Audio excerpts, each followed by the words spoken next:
Empezó el plan Motosierra. Vamos a hablar con Raúl Godoy, que es dirigente nacional del Partido de los Trabajadores Socialistas y referente histórico de Sanón, que para quienes no conocen, es una fábrica que hace 20 años que está bajo gestión de sus trabajadores. Raúl, ¿cómo estás? Hola, ¿qué tal? ¿Cómo estás? Bien. Bueno, contanos un poco, a ver, ya empezaron las medidas de este plan, como decía. ¿Cómo es? ¿Qué está pasando esta semana? Bueno, llegó de manera brutal y al revés, digamos. Vino la motosierra de punta. Todo lo que había sido en campaña, el tema de agitar, el ajuste a la casta, terminar con los privilegios políticos, etcétera, se transformó en un ataque brutal al conjunto del pueblo trabajador, empezando por los más vulnerables. Es decir, es un ataque en regla porque, por un lado, la inflación, que ya veníamos de arrastre, una inflación altísima, de años de soportarla, sí, se multiplicó, se duplican los precios con una devaluación brutal, también desde el inicio, que hace que se duplique el precio de los alimentos, el precio de las naftas, y bueno, con los anuncios también de tarifazos que se van a multiplicar en términos de luz, de gas, de agua, es decir, un ataque brutal contra el pueblo trabajador. Y recién empieza esto, ¿no? O sea, este plan motosierra en principio. Vemos sí, todas las consecuencias justamente del aumento del transporte, todavía no lo estamos sintiendo, ya empezó a sentirse, pero se va a sentir más. Sí, totalmente, porque como dicen algunos analistas, más que un plan, esto es un golpe de ajuste brutal. Y entiendo que sobre las ruinas del salario, sobre las ruinas de un país que lo están saqueando en forma terrible, en forma, no sé cómo decirte, pero multiplicado por 1000, sobre esas ruinas van a empezar un plan de reconversión de lo que sea. Pero ahí lo que está pasando es que se multiplicó por 1000 una transferencia, o sea, le están sacando a los pobres para darle a los más poderosos. Y básicamente esto es lo que viene a hacer el gobierno. El ordenamiento, entre comillas, de las cuentas, sí, es sacarle a la clase trabajadora, sacarle a los sectores populares, para concentrar cada vez más en pocas manos las grandes ganancias. O sea, Milei podemos decir que mintió, porque ¿qué dijo? Voy a ajustar a la casta, lo que menos está haciendo es eso. Totalmente es una estafa, básicamente es electorado y eso se lo están cobrando. El tipo dijo en campaña, antes de aumentar un impuesto me corto un brazo, se tendría que cortar los dos y la cabeza de paso, porque lo primero que hace es subir las retenciones, digamos, al aplicar este ajuste de tal manera, lo que está haciendo es que toda la gente va a tener un doble costo en cada uno de los servicios. Es decir, pensar un boleto a más de 700 pesos, que lo había negado. Sí. En un momento se había discutido boleto subsidiado, boleto no subsidiado, y salieron a desmentir, una desmentida oficial desde mileísmo, diciendo es mentira el boleto 700. Bueno, se produce otra vez, era más. Es decir, ¿y cómo pensar un laburante que tiene, por ejemplo, un turno cortado para ir a laburar y se tiene que tomar 4 colectivos en el día?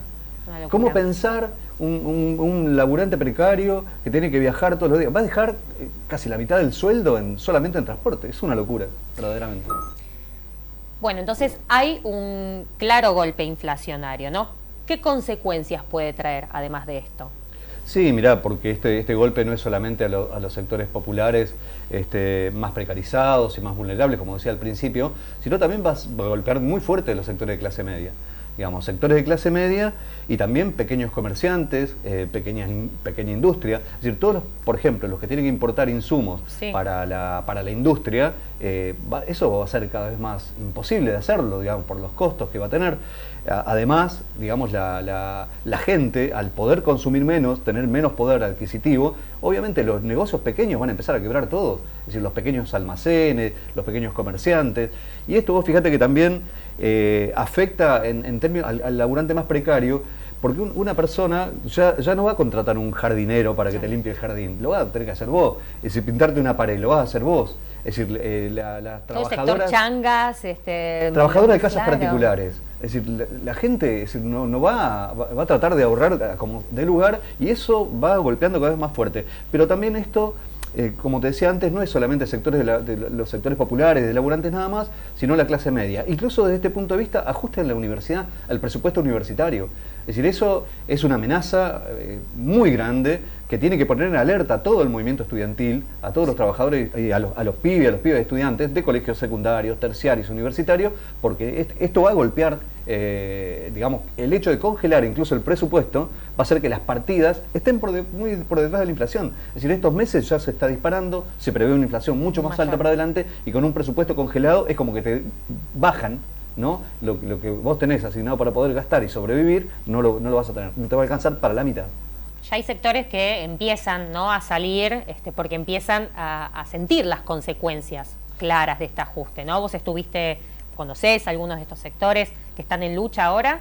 Sí, mirá, hay una clínica acá en Capital, una clínica de alta complejidad, que tiene una aparatología muy importante, es una clínica muy importante, la Clínica Virreyes, sí, en el barrio de Belgrano, que tiene sus 400 y pico de laburantes, casi 500 familias trabajadoras ocupando la clínica en defensa propia. Le adeudaban salario, pero ahora el empresario, que es Santa María, un sindicalista conocido en los medios, por eso no sale en ningún medio hegemónico esta noticia, bueno, están reclamando y justamente parte de lo que dicen es los insumos, ya empiezan a escudarse tras de la crisis, digamos, las medidas contra los trabajadores y trabajadoras.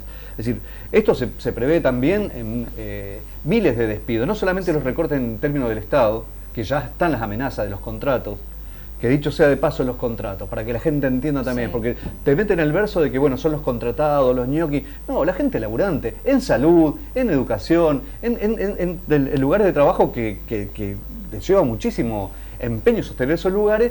Por ejemplo, hay mucha precariedad laboral, hay muchos contratos anuales, contratos, claro, semestrales y contratos trimestrales, hay mucho monotributista, es decir, gente que tiene que pagar para laburar, y esa gente figura como contratada, entonces esa gente que la va a echar, o sea, son miles y miles de personas que trabajan en distintas dependencias del Estado, bueno, que están peligrando hoy en día. Entonces, todo eso da un marco de un país y de una perspectiva hacia adelante bastante brutal. Si vos, bueno, con lo que estamos charlando, ¿no? El ajuste se ve en los sectores trabajadores, en la clase media. ¿A quién beneficia este plan entonces? Bueno, mirá, lo que está claro es que le están sacando a los sectores populares para darle al capital más concentrado. Hay sectores que acá no pierden nunca y que históricamente desde hace mucho tiempo que no pierden nunca. Son los que se vienen llevando la guita en pala desde hace mucho tiempo. Las petroleras en primer lugar. Antes con subsidios, ahora directamente haciéndole pagar al pueblo trabajador. Es decir, las petroleras que están monopolizadas casi por multinacionales, que llevan la plata a sus casas matrices, han ganado durante todos estos años y ahora están ganando mucho más. O sea, se le van a duplicar las alimenticias. Las alimenticias que denunciamos muchas veces nosotros, los formadores de precio, ¿no? Ahora se están llenando los bolsillos. Si no me equivoco, había escuchado el número que las grandes alimenticias del país en el transcurso del año tuvieron ganancias de alrededor de 65.000 millones de pesos, aumentando los precios al 200%. O sea, todo muchísimo más caro, se llevan las ganancias, los laburantes siguen bastante en la lona. Totalmente, y de ahora en más, se va a concentrar más esa ganancia. Las empresas Edenor, Edesur, las simpáticas Edenor, Edesur, las que te cortan la luz, esa sí que se corta y no cobra, y te cortan y cobran igual, es decir, esos siguen cobrando siempre. Bueno, son las que van a estar más beneficiadas. Y después, alguien más que se va a beneficiar es el Fondo Monetario Internacional. Porque, justamente, ¿para qué hacen todos estos recortes? Como mucha gente, bueno, para estar mejor. Hay mucha gente que dice, bueno, hagamos el sacrificio ahora porque tenemos que poner de pie el país para estar... Te están estafando. No vas a estar mejor, vas a estar peor. Porque de cada crisis se sale, pero más hundido. Es decir, del 2001 se salió, hubo un plan de recomposición, pero en base a la precarización de millones de trabajadores. Es decir, no se volvió igual, no se mejoraron las condiciones. Y ahora lo que quieren hacer es liquidar para después venir con un plan de esclavismo, casi en los lugares de trabajo, porque la libertad, carajo, es solamente para los grandes empresarios, para los dueños del poder, siempre es para ellos. La libertad que te pongan el precio que quieras, por ejemplo. Totalmente, la libertad de explotarte como quieran, es decir, sin ningún derecho. Por eso es muy importante nosotros empezar a discutirlo desde ahora, porque en realidad el plan es justamente hacer un país con mucho menos derecho, mucho más saqueable, mucho más profundizar el extractivismo, digamos, para beneficio de este nuevo alineamiento, que también es un alineamiento internacional. Digamos, en esto hay un giro y hay una vuelta de tuerca a este gobierno que viene con el plan de alineado claramente con Estados Unidos y con el gobierno genocida de Israel, abiertamente, a cara descubierta. Entonces, esto es someter con más cadenas la dependencia de nuestro país al imperialismo internacional, ¿no? ¿Qué podemos hacer nosotros entonces, nosotras, frente a esta situación? O sea, ¿cómo podemos resistir frente a este ajuste? Mira, yo creo que en algunos lugares la resistencia ya empezó, pero lo primero que hay que hacer es organizarse, dialogar. La salida es colectiva, claramente. Sí. Es decir, hay que empezar. Ningún conflicto puede quedar aislado. Ningún conflicto puede pelear solo. Digamos, hay que rodear de solidaridad. Pero asambleas en los lugares de trabajo, digamos, empezar a retomar esta solidaridad entre trabajadores, estudiantes, con los sectores populares y demás, es una tarea de primer orden y que es la única manera de empezar desde abajo a fortalecernos para poder enfrentar esto. Y desde ya también exigiéndole a las centrales sindicales. Las centrales sindicales, justamente si llegamos a esta situación, es por la pasividad y por la entrega que han hecho estos tipos. Hace casi 10 años que no hay un paro nacional.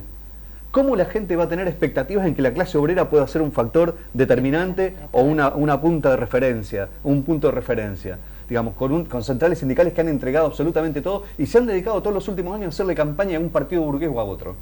Una diferencia importante, por lo menos en cómo pensar, por eso la burocracia, es justamente este método asambleario que vos planteás, ¿no? Como contraposición a esas formas. Me gustaría que hablemos un poco, ¿cómo serían esas asambleas? O sea, ¿para qué sirven las asambleas? Objetivamente, decimos, bueno, nos juntamos, nos reunimos, charlamos, pero ¿para qué sirven? Justamente para fortalecer esa fuerza.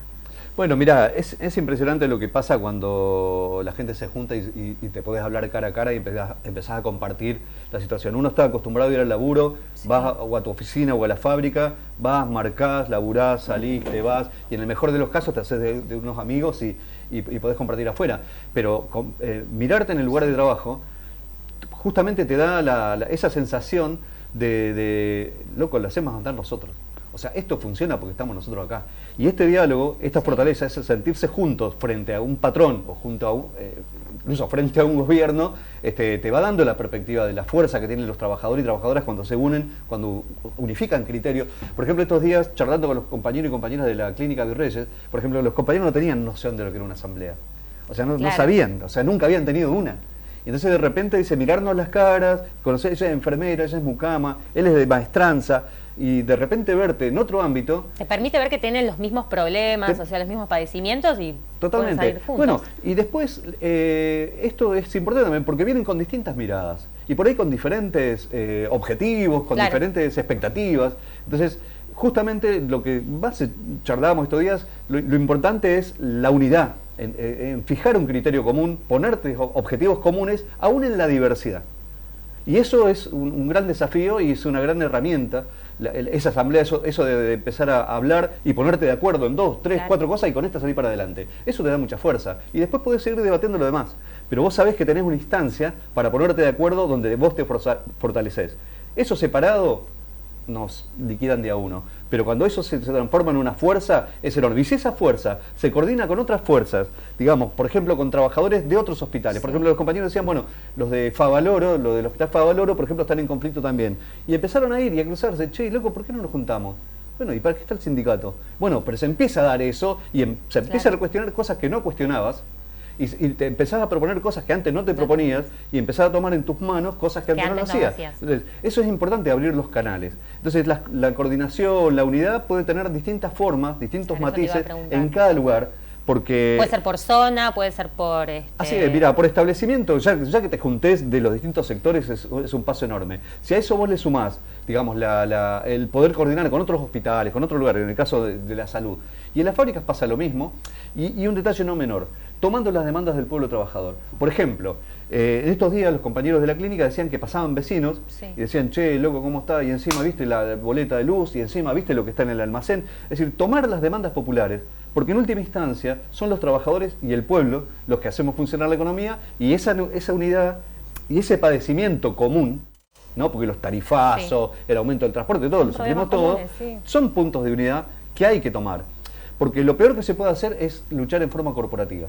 Por ejemplo, que cada uno luche, bueno, yo peleo mi salario, como hacen muchos sindicatos. Muchos sindicatos han salido a publicar, bueno, yo arreglé mi paritaria, chau, ¿qué pensás? que no te van a dar, que no te la van a dar con el transporte, que no te la van a dar con esta inflación que están planteando, no te la van a dar con esto, ¿no ves que tenés problemas comunes? ¿Vos pensás que te vas a salvar solo? ¿Estás loco? Es decir, por eso es muy importante esto de superar esa mirada encasillada en tu convenio, tu lugar de trabajo, tu luchita, y no pensar que hay un problema nacional enorme que hay que abordar en forma conjunta. Ahí está la fuerza. Digamos, entonces hay que buscar los mecanismos.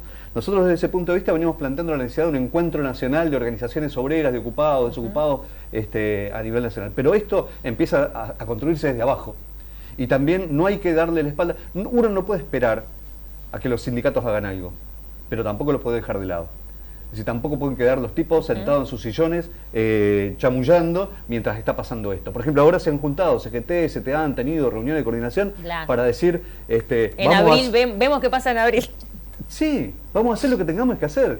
Pero ¿de qué estás hablando, hermano? ¿Me entendés que el golpe lo tenés hoy? Entonces hay que exigirle. No pueden estar cómodos en sus sillones. Y eso, en la medida que te empieza a golpear el ajuste, la gente se lo empieza a cuestionar. Sí. ¿Para qué diablo cotizo yo en tu sindicato? Y eso hay que hermanarlo mucho más en esta época, donde hay mucha atomización de los trabajadores y trabajadoras, porque hay muchos laburantes que no tienen representación, no tienen sindicato, no tienen convenio, no tienen nada. Hay que apelar también a esos compañeros, sumarlos a la fuerza y pelear en común también por sus derechos, porque eso es lo que te da la fuerza. Por eso, de vuelta, pelear en forma corporativa no sirve, es impotencia pura. Es decir, y después lo que te fortalece es tomar las demandas también populares, incluso con sectores que están en lucha que capaz que no tienen la misma afinidad que vos. Por ejemplo, nos ha pasado, como pasó en Jujuy, donde los trabajadores frente a un ajuste de Morales brutal, ¿no? Que el tipo ganó las elecciones y junto con el Partido Justicialista fueron por una reforma, fueron por todo, los trabajadores empezaron a resistir y terminaron uniéndose con la gente del tercer malón. Que el tercer malón, ¿qué tenía? Mucho poder territorial. Y están en el Triángulo del Litio, y están en zonas agrícolas y zonas ganaderas, y están sobre rutas nacionales e internacionales. Mirá qué poder, qué fortaleza le daba en instancias, por ejemplo, de coordinación, como impulsamos en Jujuy, esta asamblea de los pueblos, los trabajadores, la juventud.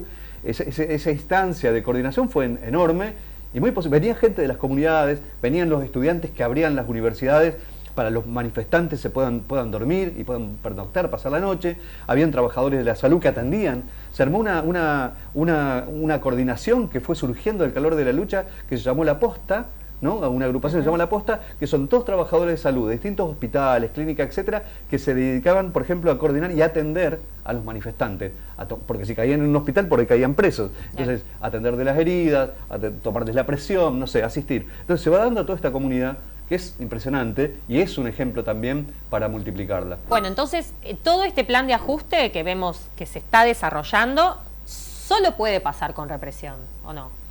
Totalmente, y para esto han sembrado previamente toda la idea de caos en la calle, de que que no podés pasar, que todo el tiempo, ¿no? Apelando también a la clase media, que está bastante harta de los padecimientos y todo, y a veces tratando de confrontar a trabajadores contra trabajadores, etcétera, ¿no? Es un viejo cuento. Sí. Y entonces, utilizando eso, ahora hablan de el orden de las calles. Ahora, el orden de las calles que ellos quieren, todo esto tiene el objetivo de seguir sacándole el bolsillo al pueblo laburante. Es decir, esto tiene el objetivo, es decir, yo decía ayer que la represión, todos estos aprestos represivos, es para llevar el kilo de carne a 10.000 pesos, es para llevar el boleto colectivo a 700, 800 pesos. Estos aprestos represivos es para que le saquen la jubilación de vuelta, otra vez, a los adultos mayores, que dejan la vida laburando y otra vez van a ser los jubilados el pato de la boda.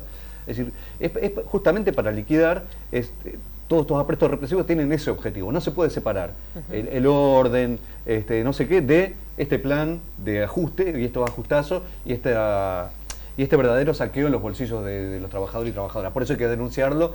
Y bueno, como bien dijo Miriam ayer, todos estos aprestos represivos son inconstitucionales, son ilegales, es decir, no hay una semejante... La legislación ya en general es represiva. Ahora, al nivel que lo quiere anunciar Bullrich, es imposible, digamos. Bullrich anunció un protocolo antipiquetes y además el expert, ¿no?, tuiteó cárcel o bala, o sea, fueron dos amenazas. Totalmente. Una amenaza, y la de Esper directamente una amenaza mafiosa.